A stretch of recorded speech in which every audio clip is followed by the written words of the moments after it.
This week, we are talking fake medicines. Yeah, not. Well, they're placebos. What? They're very real. Very real. All right, they're real. Very, very real. This is actually the original field of neurobiology that I was in. This is what I did my PhD thesis on. Not exactly placebo analgesia, but on the mechanism that would give rise to placebo analgesia. You know how we say we're not tape recorders and we're not cameras? Okay, well, we are also not just a slave to what we call our nociceptors. So nociceptors are the nerve fibers that respond to noxious stimulation. And under normal circumstances, if a nociceptor is or a bunch of nociceptors are activated, you will perceive pain.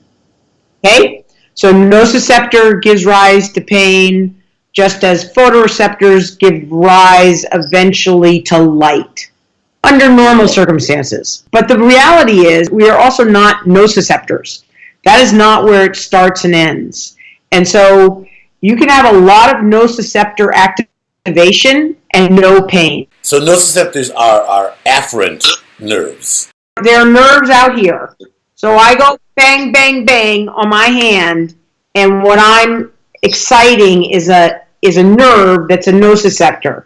That nerve is going to go into my spinal cord, and then from my spinal cord, it's going to make its way through a few synapses up to my brain, and I'm going to say, ouch, that hurt. But the reality is that I can activate those same nociceptors and never say ouch, never feel ouch.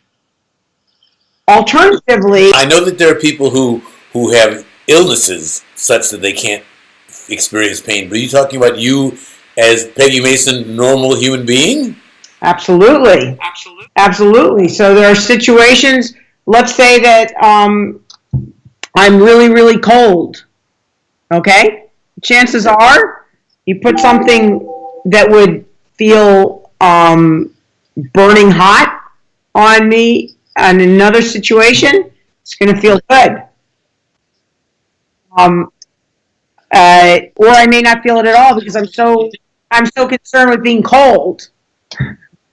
Well, but it's something like when you have a sore muscle, if somebody massages and puts pain, puts pressure on that muscle soreness. No. That's maybe slightly different. That's another way of getting, but you're perhaps modifying what's happening out at the nociceptor. You're modifying the stimulus. You're modifying the stimulus. And what I'm saying is that you can have the same stimulus and the same nerve reaction and a different head reaction. So this is a pain version of What Color Is This Dress? It's an old story. So the first person to really go into this, I would say, is Henry Beecher. Henry Beecher was a very famous surgeon during World War II. And he observed a lot of soldiers who are very injured. And he remarked to himself, wow, that's weird. These soldiers who are injured soldiers on the battlefield, who have some pretty bad injuries, need less morphine than my patients that are back at Mass General. So what's going on there, Aaron? Why does the injured soldier need less morphine? One, my guess might be expectation.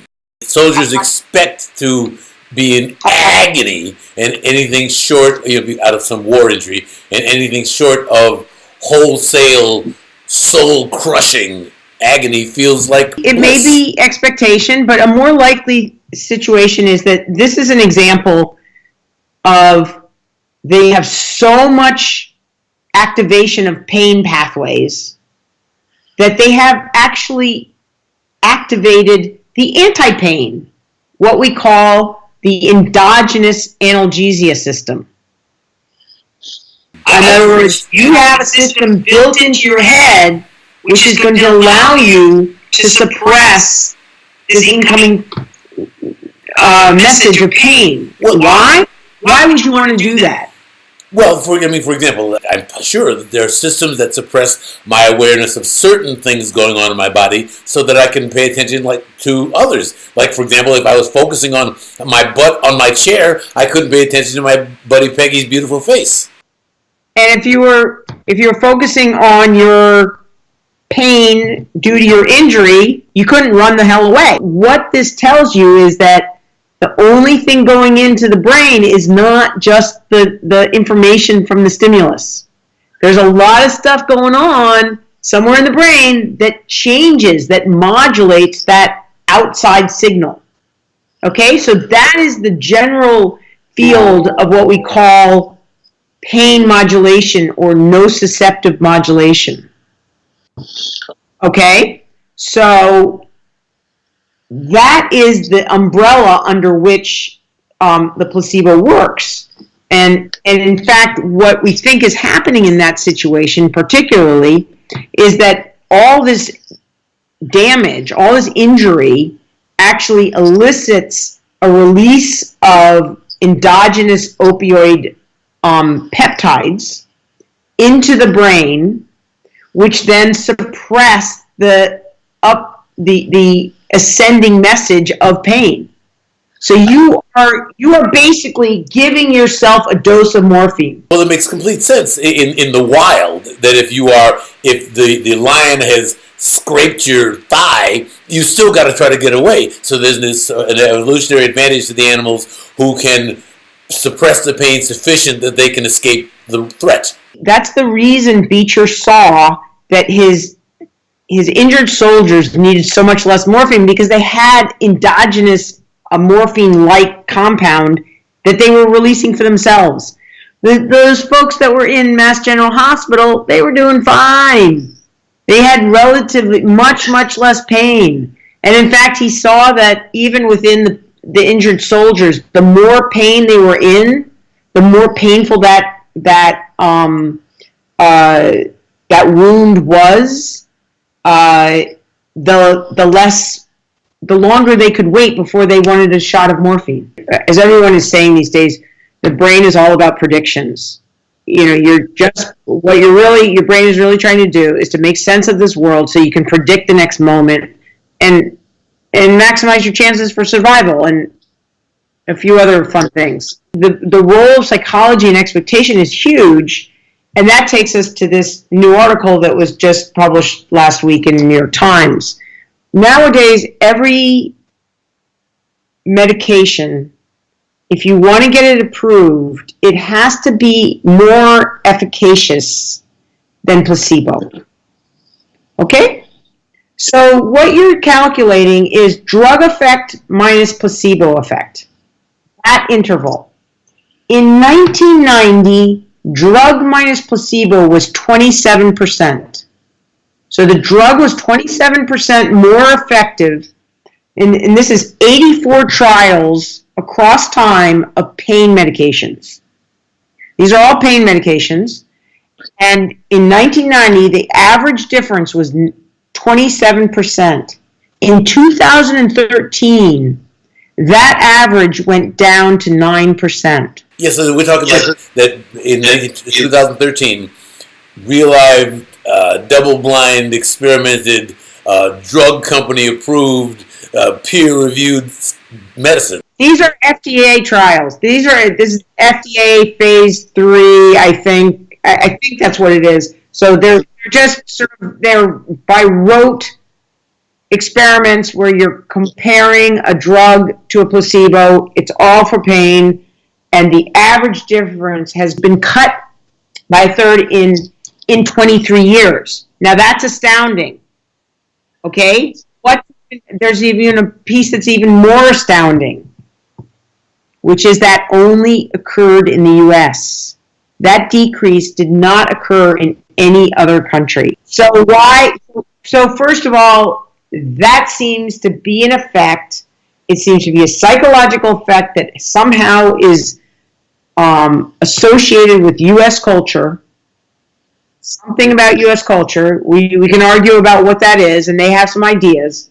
But that's astounding thing. Well, it does seem to me that it's worthwhile to contemplate that the U.S. and New Zealand are the only countries wherein pharmaceutical companies are allowed to market their drugs directly to the consumer.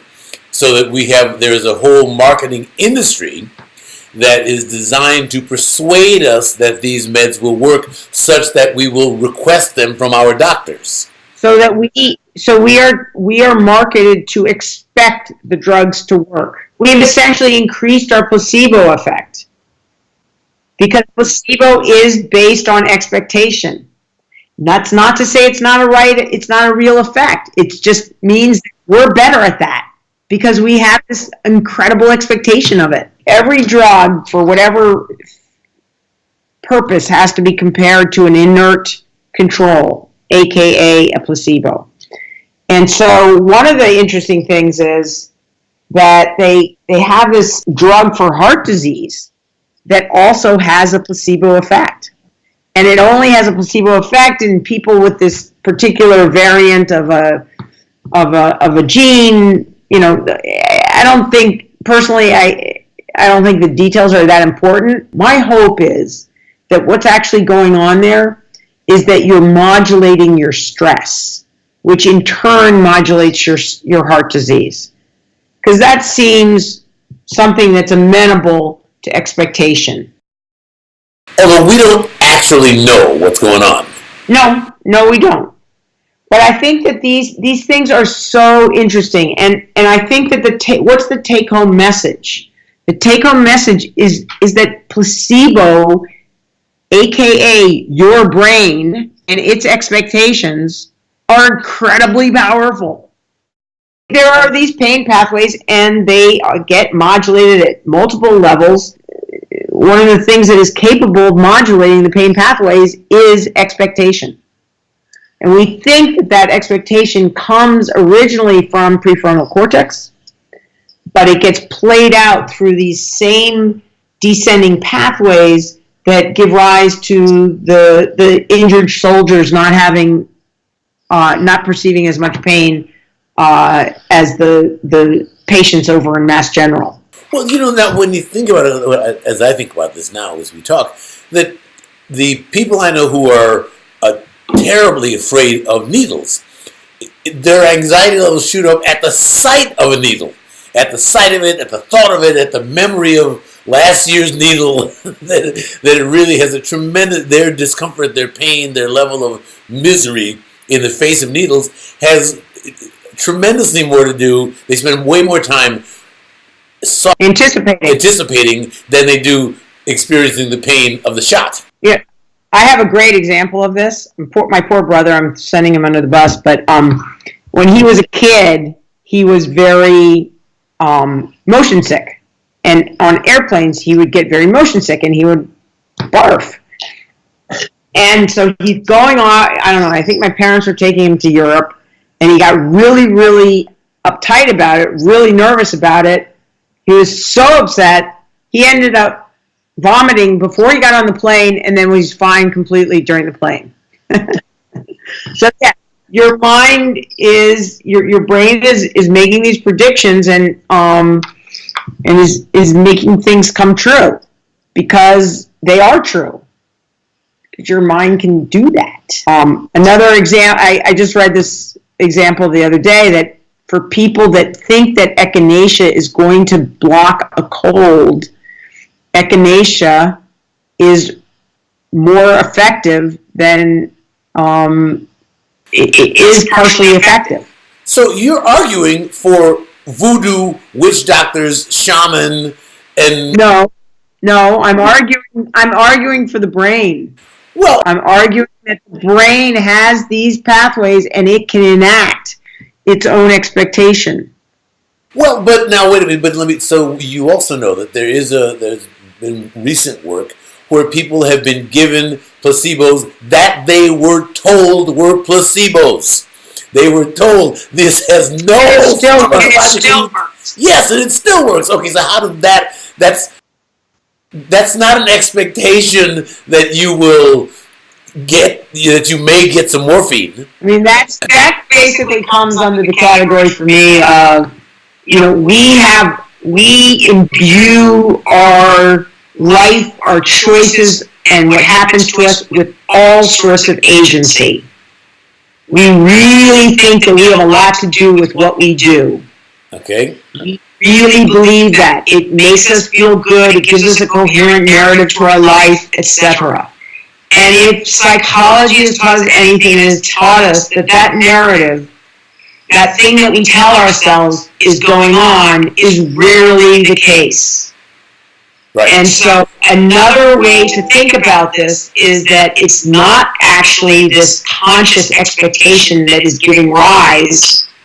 It is a more fundamental association. I take a pill, I feel better.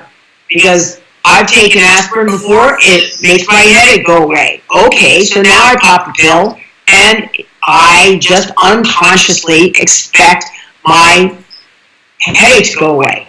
Even if you've been told that this, but even if you've been told that this will not do anything medically, pharmacologically, chemically to make your headache go away.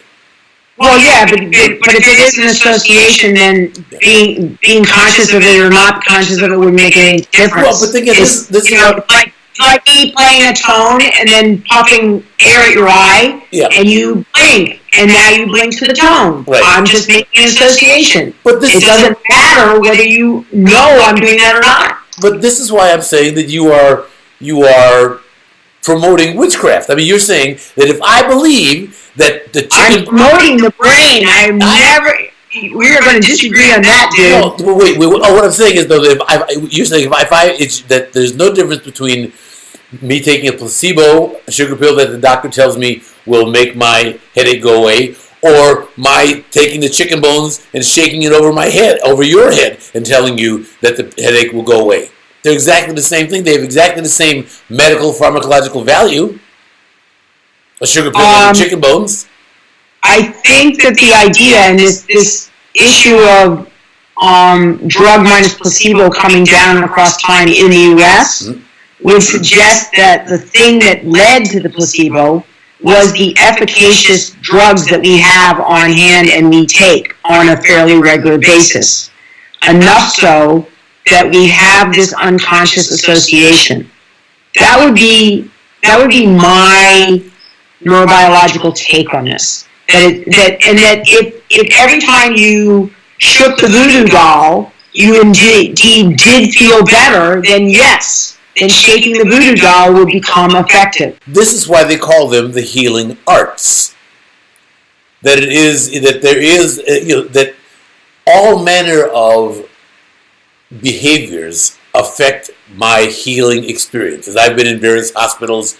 The bedside manner of the doctors, the kindness of the nurses. There are a bunch of factors, in addition to, of course, the hard biomedical realities of my condition, but there are all kinds of factors that affect the healing experience. Right. It's why that doctors, one of the reasons that doctors wear, that white coats are very powerful in hospitals. People with white coats make you feel better. You feel more confident. And as you would say, your anxiety is reduced when someone wearing a white coat walks into the room. Yeah, if the doc comes in cutoffs and t-shirt, you're not going to have that much confidence.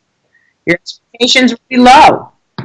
I just think that this is a lot about these unconscious expectations. I expect that it is unconscious expectations / associations that our brain has made. And that's the job that our brain is doing all the time. It is trying to learn a better predictive algorithm for every moment in life. I hope I predict the future better in the next moment than I did 10 seconds ago. Always trying to make my prediction more accurate, in more realms, more generalizable, more specific, more accurate. So is this in addition to promoting witchcraft and voodoo, you're also, I know you're not, I'm sorry, making a joke. But in addition to doing that, but you're also, I think we're both saying in the article talks is implying that there is a healing benefit to excellent marketing. Yeah, I mean, let's give a little biomedical.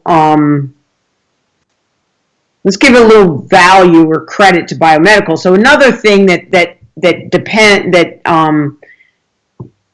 might change the level of response to the same placebo is which variant you have of this one particular gene.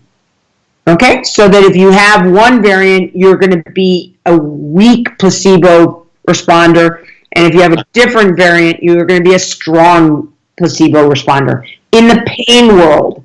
And then when you get over to this heart drug, it's a little weird. There's this interaction that's strange, but no matter what, I think that more the situation becomes that we fit into a lot of different categories.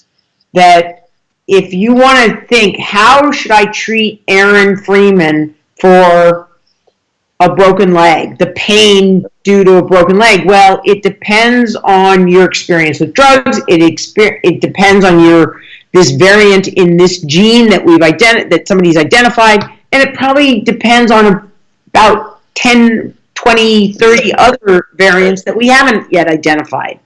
So all of these things come into play, and we get into this very personalized situation that people are very excited about, that the treatment for you, it depends on you. It depends on both biomedical and more psychological, experiential particulars about you.